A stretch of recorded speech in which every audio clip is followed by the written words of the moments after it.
I'm extremely happy today to tell you that we have been able to reformulate a legal version of our In-N-Out spray. Yes, indeed. Almost 2 years it's been since we've been able to sell this product because of VOC laws which made it illegal. At any rate, where do you use the VRT? How do you use the VRT versus the In-N-Out spray? That's what I'm going to walk you through now. This really quick video. It's middle of May and it's starting to rain a little bit, so I'm going to be very quick. So follow with me as I show you how to use the In-N-Out spray.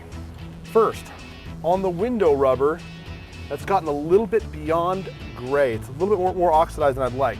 Perfect to use the In-N-Out spray. Notice I don't care at all about getting it on the paint or the glass. I'll come right back over that with a towel and knock it straight off. In fact, watch this. When I go to remove this stuff, it wipes off in one swipe. Other areas that we're going to go up to are the areas of the mirrors where I can't reach with a little sponge. So here we go, In-N-Out spray on these, boom. I'm just going into all the little areas where I know I would not be able to get with a sponge, like also inside of this crack. Come down here to the badge. This truck, this is my personal truck. This is what I drive every day. I beat the snot out of it. I haven't detailed this thing since a little bit before Thanksgiving. In-N-Out spray on this badge, which is turned all gray. Watch what it does here. Boom. All the dark just turned instantly dark. Come over it with a towel. Look how nice that looks. Quick, easy, and nice and dark. The cowling. That's the little area between the paint on your hood and the glass on your windshield. Now, I'm gonna take the In-N-Out spray and just because getting inside of these little tiny little areas with a sponge is impossible. So here we go.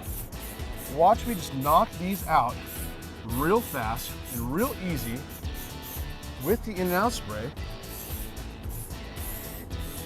And if my wipers are oxidized, I'm gonna go ahead and use the In-N-Out spray on them too. If the wipers are not oxidized, well then I would use polish to polish them because they're painted. Works out easy, wipes right off the glass too, no problem, as I showed you earlier. If I want less gloss, I want to get a little more right there. If I wanted less gloss, I'll take the microfiber towel. Of course, I'm using our Super Deluxe towel here. Take the microfiber towel and just wipe down the plastic or the rubber or whatever you're wiping. And you can wipe the actual shine down. Notice I'm taking the shine down on this. It's completely dry. You can hear it. So this is not a greasy product, not at all. Okay, ready? Yep. So good. Awesome. Now, this whole area of the grill, it's nasty looking. So the In-N-Out spray, absolutely perfect for this little area. Look at that, just turned instantly nice and dark. It's easy. Isn't that awesome? It's nice and clean and simple. Now down here, let's look at this little material. This is what I call Ford paint, which resembles chalk. It never looks good. It never shines. It doesn't shine, doesn't not shine. So watch what I'm gonna do now with the In-N-Out spray on this. This is the same type of paint that's used on the trailer hitch. Watch, look at that. Go ahead and jump up close on that. What a difference. Looks so nice. I come back over here. And notice, I spray, I press the spray head, and I release it. Okay? Press, release, press, release. In-N-Out spray, one of the greatest things about this product is how it works under the hood. Get a close-up up in here on top of the headlamp. It's kind of this gray, ugly matter. Now, I'm gonna go ahead and take the In-N-Out spray and just turn all that nice and dark. It works instant. Little thing holding my battery down. All these little hoses, you see how many little nooks and crannies are on these hoses?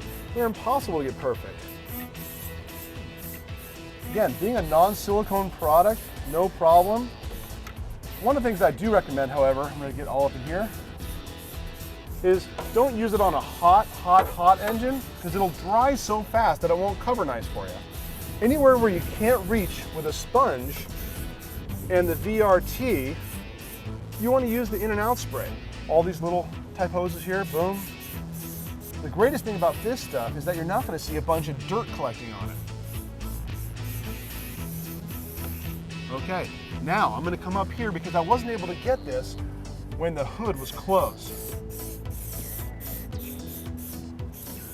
Boom, boom, boom. All right. If something's real oxidized, you might have to hit it a second time. The rubber's really old, you might have to hit it a second time. This is my daily driver. This is what I drive every single day. So this thing is not perfect. On our other cars, which are a lot cleaner, a lot nicer, I spend a lot more time getting it more perfect. But for this, for me to show you how this stuff works, this is a really great way for you to get a quick understanding of what the In-N-Out spray does under your hood. Inside the car, there's one more place that you can use the In-N-Out spray, and I'm going to show you that next.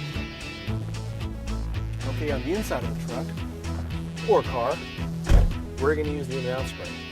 Well, all the little areas up here that I could not possibly reach with a sponge, I'm going to go ahead and knock out the In-N-Out spray. The AC vents, bingo. And then you come back over with a super nice polishing towel. Just wipe off the residue. It'll come right off, real easy, won't stain anything. I always say, whenever you're spraying anything, be careful not to spray your instrument cluster. This plastic's really delicate, so always spray away from, or the direction that will not end up getting on your instrument cluster.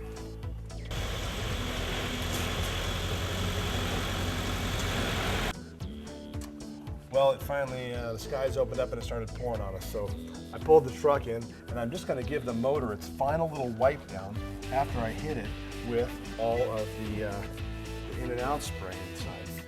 Our vinyl rubber and tire dressing, and a detail sponge. And what I'm going to do, I always have to get that stuff working really nice.